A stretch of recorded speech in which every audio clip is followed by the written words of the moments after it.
Hi everybody, welcome back to my channel.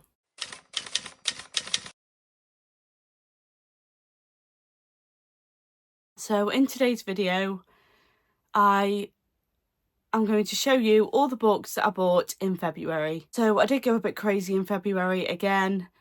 I bought quite a few books. The Works had some really good deals on, so I couldn't miss the opportunity to get what I wanted to get. So here I am again with another book haul.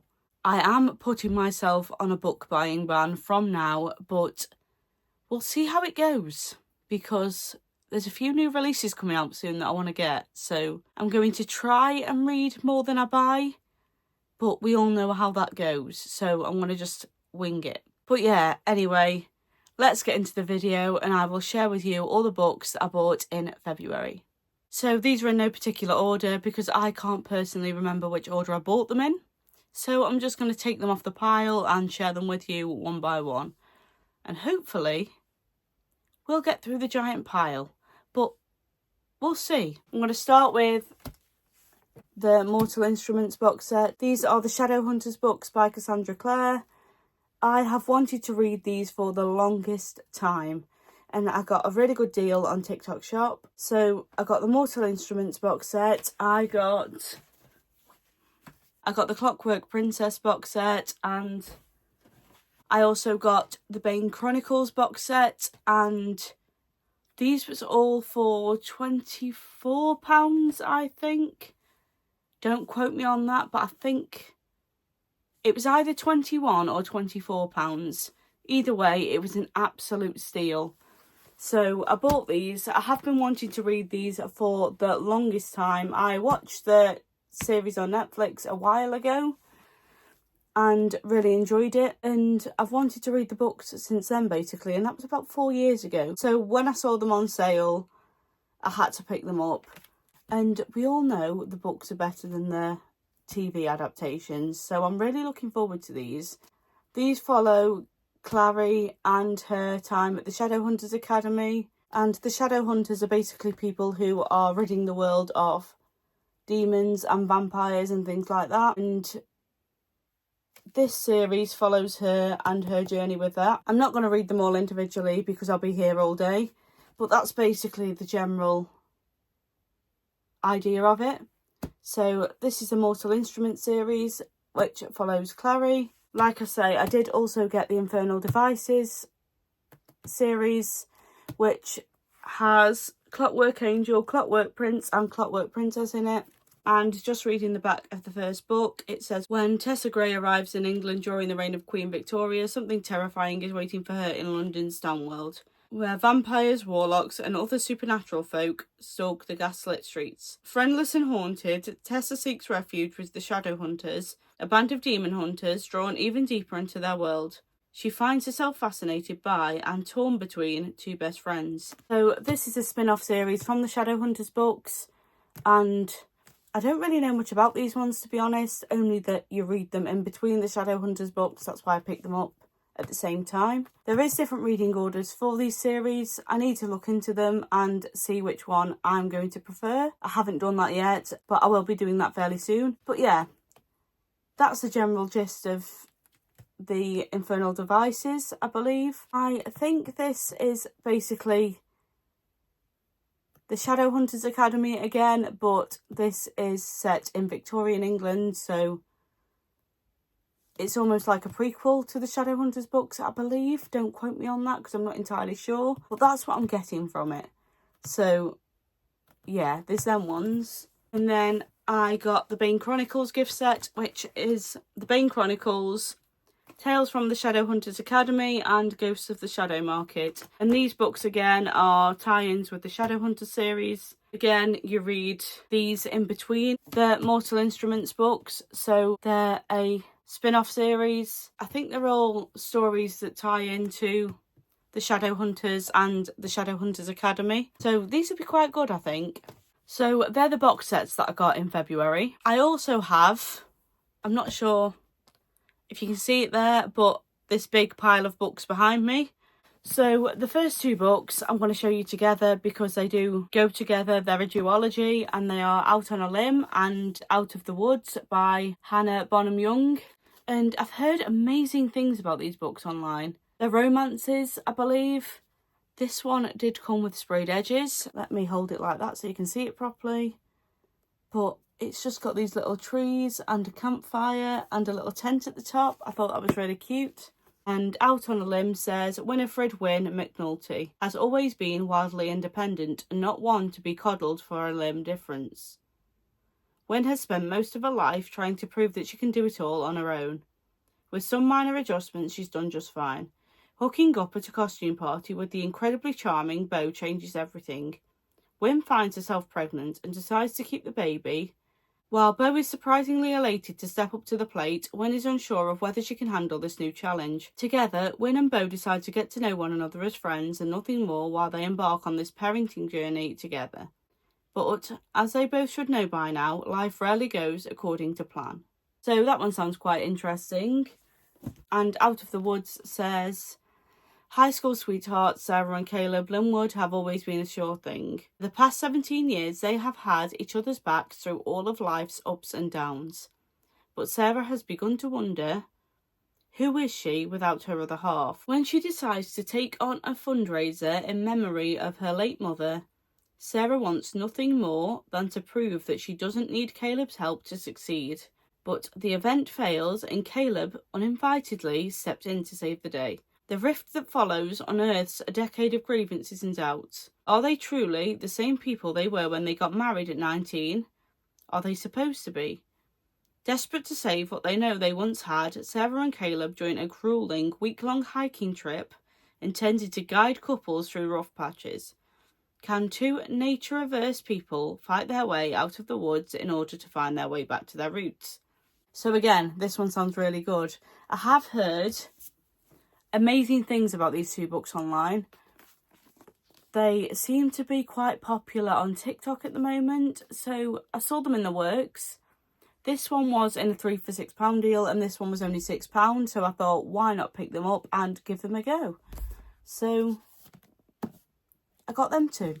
The next two books are by the same author, Hannah Bonham Young, and they are Next of Kin and Next to You. Again, this is a duology. I seem to have forgotten which order you read these in, so I am holding them in this order, but it might be wrong. But yeah, Next of Kin says on the back, when people-pleasing Chloe learns that her birth mother has unexpectedly had another baby, she doesn't hesitate to become a kinship carer. But, failing to meet social services financial evaluation, she is faced with a choice. See her baby sister placed in foster care or participate in a new initiative, where two prospective guardians join households to qualify. Enter Warren, a surly mechanic's apprentice attempting to get custody of his deaf 15-year-old brother.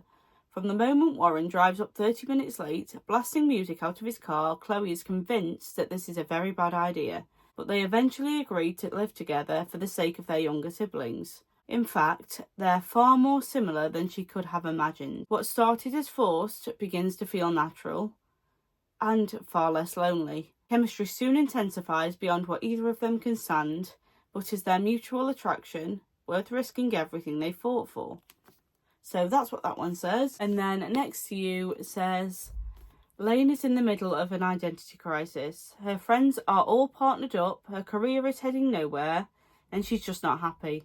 So after a night out celebrating her birthday, she makes one hell of an impulsive purchase, a giant 48-passenger yellow school bus that she intends to make her home. With little to no renovation experience but money from a large inheritance, Lane enlists the help of a friend Matt, a mechanic by trade, handyman by practice and hottie by nature. While their mutual attraction is undeniable, Matt's a total family guy with "settle down with me" tattooed across his forehead, whereas Lane is entirely commitment averse. Matt and Lane have silently agreed that their friendship is the only thing that can ever exist between them.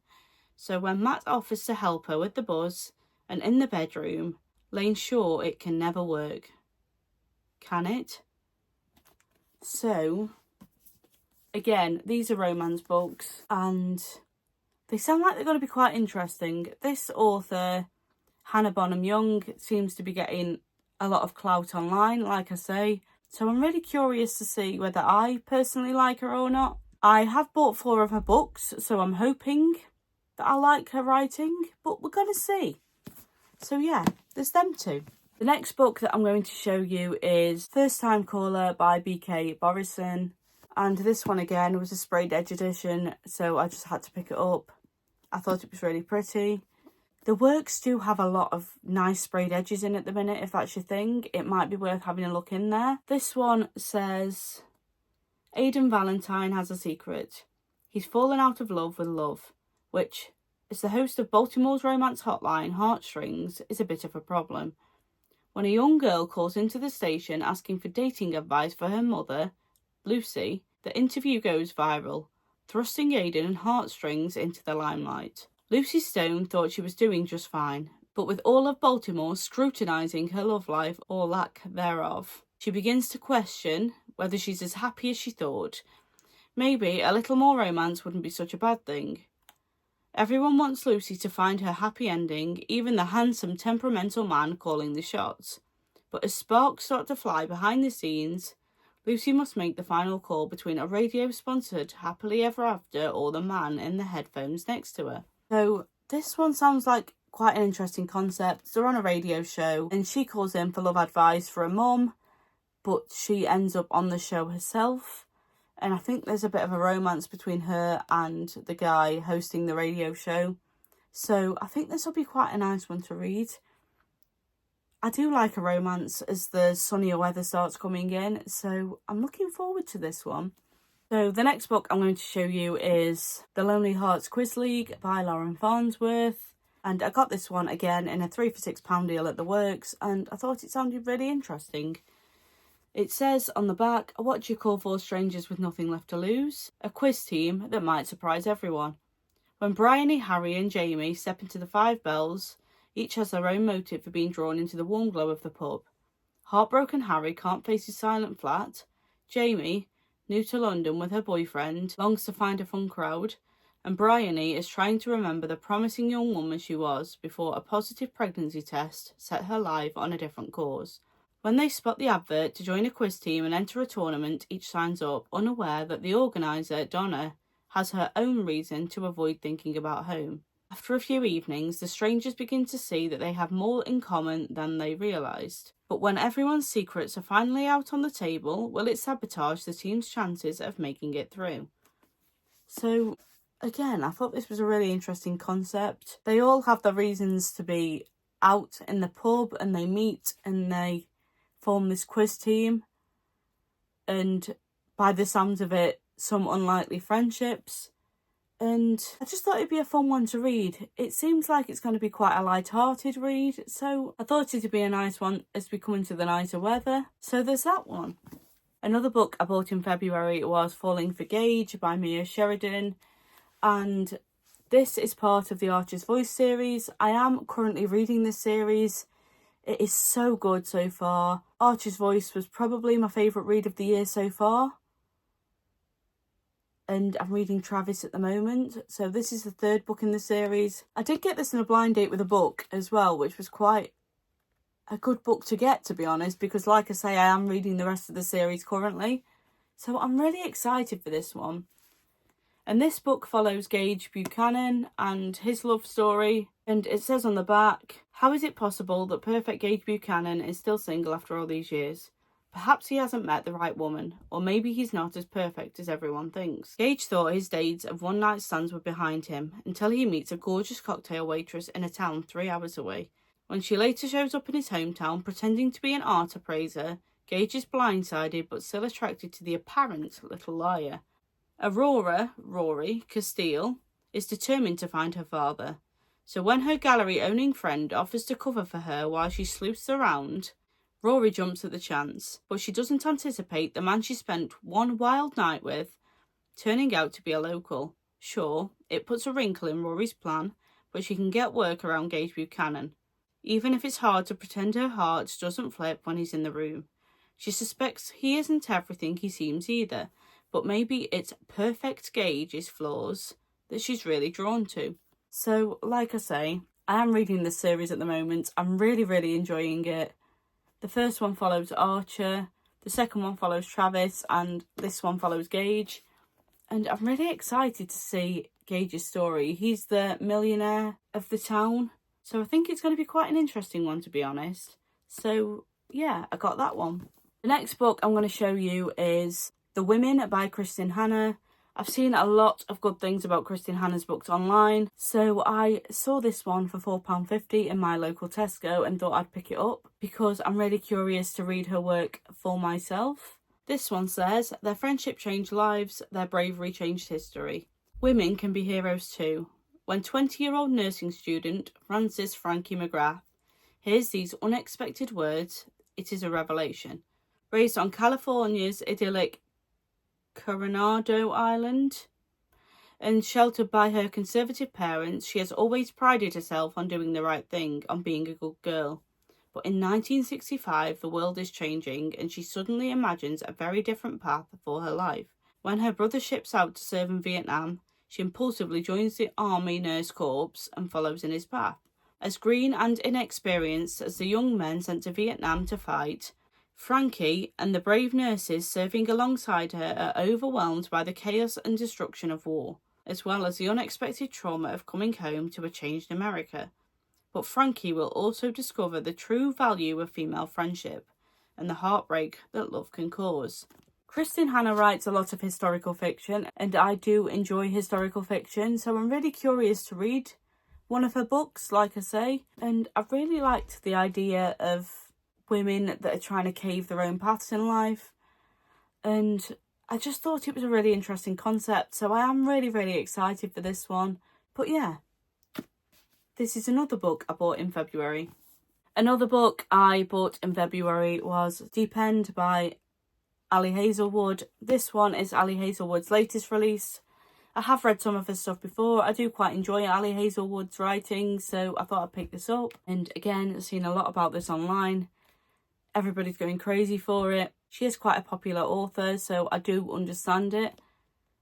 But yeah, this one says, Scarlett Vandermeer is swimming upstream, a junior at Stanford and a student athlete who specialises in platform diving. Scarlett prefers to keep her head down, concentrating on getting into med school and on recovering from the injury that almost ended her career.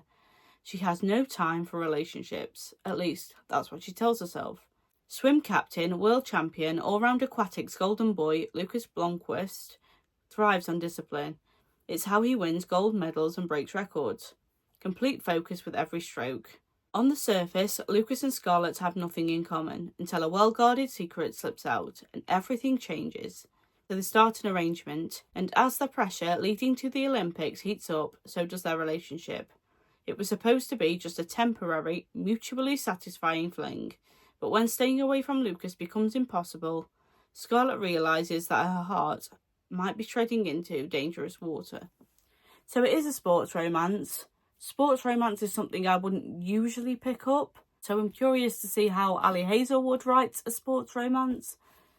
It is something I'm trying to get into more, so I thought it'd be a good one to try. So I got this one. Then the last two books I bought in February, I'm going to show you again together because they are part of a series, and they are Collide and Spiral by Val Cabra. I hope I'm saying that right. They're both hockey romances and they're set in college, I believe. And again, these ones had amazing sprayed edges, so I thought I'd pick them up. So Collide says, when Summer Preston's professor issues her with an ultimatum, she finds herself on an unexpected collision course with hockey captain Aidan Crawford. Summer hates everything about hockey, for good reason, but she isn't going to let that stand in the way of her becoming a sports psychologist. Aidan loves being the hockey captain, except when his team's reckless mistakes risk jeopardising their entire season. When coach puts him forward for a research paper as punishment, he has no choice but to accept. Summer can't stand his blasé approach to life, and Aidan doesn't get her uptight scheduled one. They're off to a rocky start, and provoking each other, it turns out, is what they do best. As sparks fly, neither wants to be the one to give in. Can they get everything they want, including each other? So that's Collide. And then Spiral says, Elias Westbrook, a newly drafted hockey player for the Toronto Thunder, is facing the challenges of fame and media scrutiny. The tabloids are reporting on his every move, including which woman he was last seen with, but all he wants to do is escape the spotlight. Enter from stage left Sage Beaumont, an aspiring ballerina whose lack of popularity online has put her at a major disadvantage for securing the role she dreams of. When Sage finds herself with the chance to change her look by fake dating Elias, she takes her shot. Soon enough, the flimsy rules they set in place fall away, but before things can spiral out of control, Sage and Elias will have to decide if they're willing to take the leap together or if they'll have to call it quits. So my light has just gone off, so I apologise for the lighting, but this is the last book anyway, so I'm just going to carry on filming. But yeah, there's Collide and Spiral, and they're both hockey romances. Again, a sports romance isn't something that I would normally pick up, but it's something I want to get into, so I'm hoping I like these. So yeah, there's them two. So anyway, that is the end of my February book haul. I really hope you enjoyed today's video. If you did enjoy it, please like, comment and subscribe underneath, and I will see you all again next week.